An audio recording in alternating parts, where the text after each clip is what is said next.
और यहाँ जब तक शरीर रहे, क्योंकि शरीर जीवात्मा का घर है, इसी में जीवात्मा रहती है, तो शरीर के वास्ते इस मकान की व्यवस्था करना अति अनिवार्य है। और उसी मकान की व्यवस्था का नाम दूरदर्शी, वो काम करेंगे। बाकी ये काम किसी के बस का, तुम कितना हल्ला मचा लो, कुछ होने वाला नहीं है। मैं बार बार कहता हूं, अब भी चेतो जागो, होश में आ जाओ, जो करनी बताई गई उसको करो। ये हल्ला मचाने, शोर मचाने से कुछ नहीं, क्योंकि संत मत पाखंड का विषय नहीं है। आप पाखंड नहीं चलता, वहां ये रूढ़ वार्ता नहीं टिकेगी। कितने दिनों से आपको समझाया जा रहा, आप चेतन हो, तुम्हारे अंदर चेतन जीवात्मा है, और चेतन जीवात्मा का ही काम होना है। और शरीर का काम इसलिए किया जाएगा कि चेतन जीवात्मा इसी शरीर के अंदर रहती है, ये उसके रहने का मकान है, तो इसलिए इस मकान की सुरक्षा बताई जाए। इसको विषय भोगों से बचा के रखो, इसको बीमारियों से हटा के निरोग बन जाओ। लेकिन ये दोनों काम कब होंगे? जब आप यानी मतलब शाकाहारी और सदाचारी और ब्रह्मचारी बनो। ये तीन गुण जब तुम्हारे में आ जाएंगे तो ये सब काम तुम्हारा हो जाएगा। किसी के दरवाजे जाने की, किसी से पूछने और किसी से सहयोग लेने की आवश्यकता नहीं है, क्योंकि जब इंसान पैदा होता है तीन बल लेके आता, शाकाहारी, सदाचारी, ब्रह्मचारी, ये तीनों बल लेके आता, और तुमने सारे बल खत्म कर दिए। पहला बल नहीं रखा कि तुम शाकाहारी नहीं रह पाए, तो सदाचारी ब्रह्मचारी बनने का प्रश्न नहीं उठता। तो बात तो आपने समझी नहीं, और इधर उधर फंस गए, ये पढ़ रहे, वो लिख रहे, ये बता रहे, वो सुना रहे, ये सब कुछ नहीं। पढ़ना लिखना चातुरी, ये तो काम सहन। संत महापुरुष क्या कह रहे हैं? पढ़ना लिखना ये तो चतुरता बाहर की, बड़ा सरल सभी कर दे रहे, लेकिन काम दहन, मन बस करन, यही काम उसका। मन को बस में करना, और मन का सबसे बड़ा दुश्मन काम है, और क्रोध है, और लोभ है, और मोह है, और अहंकार। इन पर विजय प्राप्त करना। काम तो तुम्हारा इसलिए है, लेकिन इस काम को तुम भूल गए, तुम कामी बन गए, तुम तो कामी बन गए, और क्रोधी बन गए, और लोभी मोही अहंकारी बन गए, तो फिर काम तुम्हारा रुके, वहीं से रुका पड़ा। और जब तक स्टेज पर आके नहीं खड़े होंगे, काम, क्रोध, लोभ, मोह, अहंकार, जब तक इन पर विजय प्राप्त नहीं करोगे, तब तक परमात्मा की प्राप्ति बहुत मुश्किल है। वो तो बगैर इतने मिलेगी। काम, क्रोध, मद, लोभ की जब तक मन में खान, गोस्वामी पंडित मूर्ख हो, दोनों एक समान, कहते दोनों एक ही समान है। गोस्वामी महाराज कहते दोनों एक ही समान। अगर काम, क्रोध, लोभ, मोह, अहंकार तुम्हारे अंदर विद्वान है, तो कहते कि मूर्ख में बुद्धिमान में कोई अंतर, ये चीज। तो बात आपको समझनी चाहिए।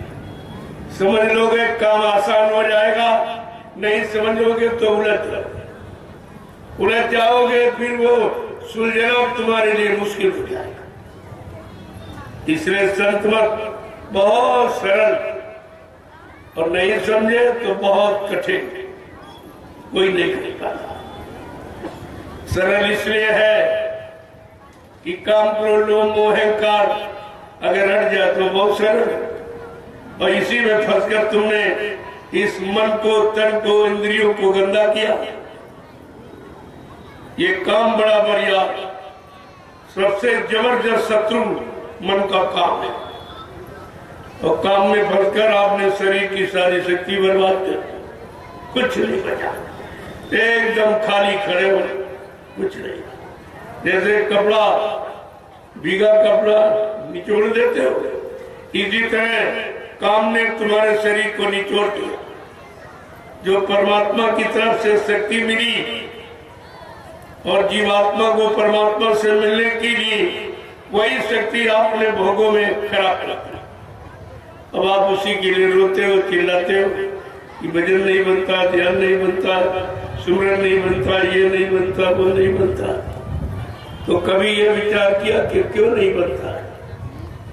न बनने का कारण क्या है और बनने का समाधान क्या है? ये दोनों चीजें आपको समझनी चाहिए। बिना संत महापुरुषों के वचनों की, वो भी परमार्थी वचन, जब आपको ये वचन मिलेंगे तब तुम्हारे मन की गंदगी हटेगी, मन भोगों से विरक्ति ले लेगा और जीवात्मा का साथ दे देगा।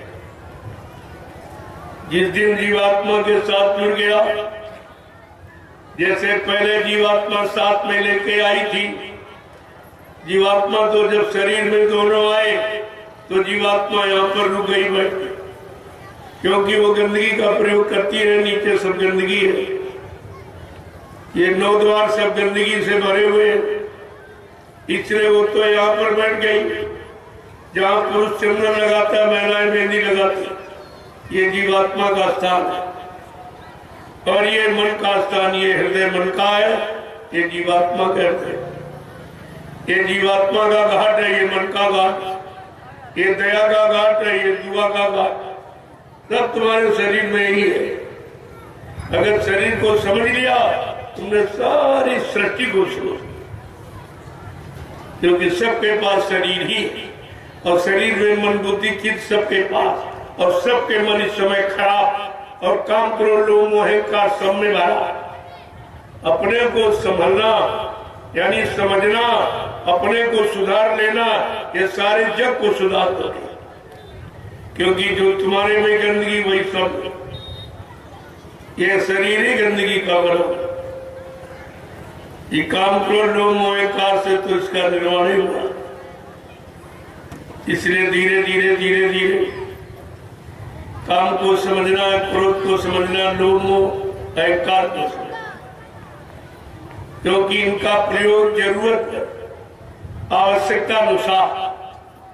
अगर एक बच्चा पैदा करना तो एक पैदा कर लो, 2 की इच्छा तो 2 कर लो।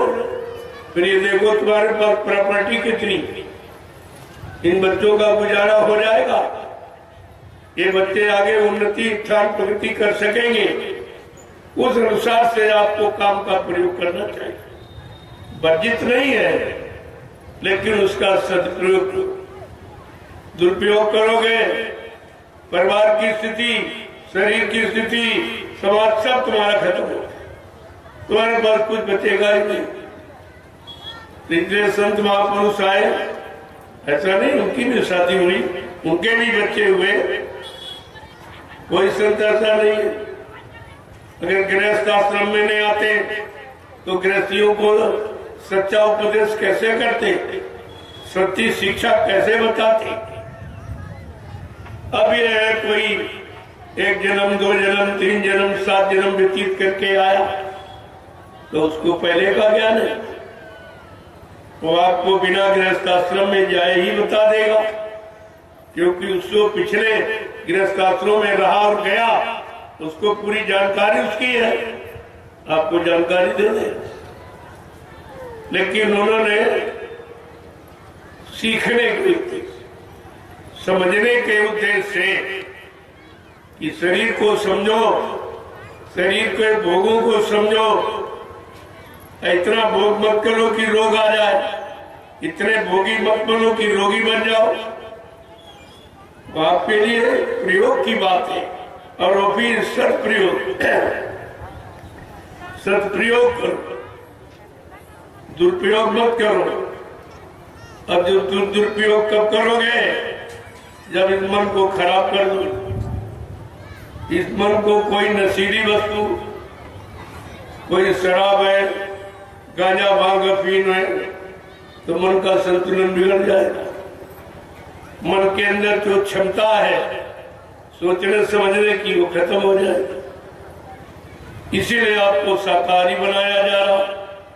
कि शाकाहारी बन जाओ तो मन का प्रयोग सही तरीके से करें। ये मन विकृत नहीं होगा, ये मन तुमको परेशान नहीं करेगा। इसमें काम करो, लोग मोहकार रहेंगे लेकिन उत्तेजित नहीं करेंगे, तुम्हें सताएंगे नहीं, मजबूर नहीं करेंगे, विवश नहीं करेंगे। अगर शाकाहारी न हुए तब तो फिर लुट जाओगे, और लुट रहे हो, और कितने लुट के चले गए और तुम भी लुट के चले जाओगे। कोई मतलब नहीं हल कर पाओगे कि परमात्मा ने मनुष्य मंदिर क्यों दिया। इसका कारण क्या है? क्योंकि परमात्मा के पास तो बहुत शरीर है, 4 खान 84 लाख जिस्म शरीर उसने बनाए। कोई शरीर आपको दे देता, लेकिन विचार करो, ये मनुष्य शरीर, मनुष्य मंदिर और जिस्मानी मस्जिद ये क्यों दी? इसका मतलब क्या है? अगर तुम्हारे से कमाई कराना होता तो उसके पास ऐसे शरीर है जो रात दिन कमाते, बैल है, घोड़ा है, खच्चर है, गधा, ये रात दिन कमाते, इसी में आपको जन्म दे देता और कमाने की इच्छा पूरी करा देता। लेकिन मनुष्य मंदिर क्यों दिया?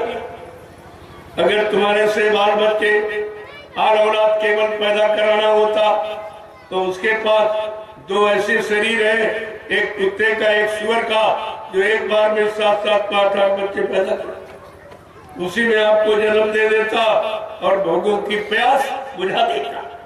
लेकिन मानो अनमोल मंदिर आपको नहीं देता, ये जिस्मानी मैजिक आपको नहीं। इसी पर तो विचार करना चाहिए कि आखिरकार ये क्यों दी। कोई तो कारण होगा।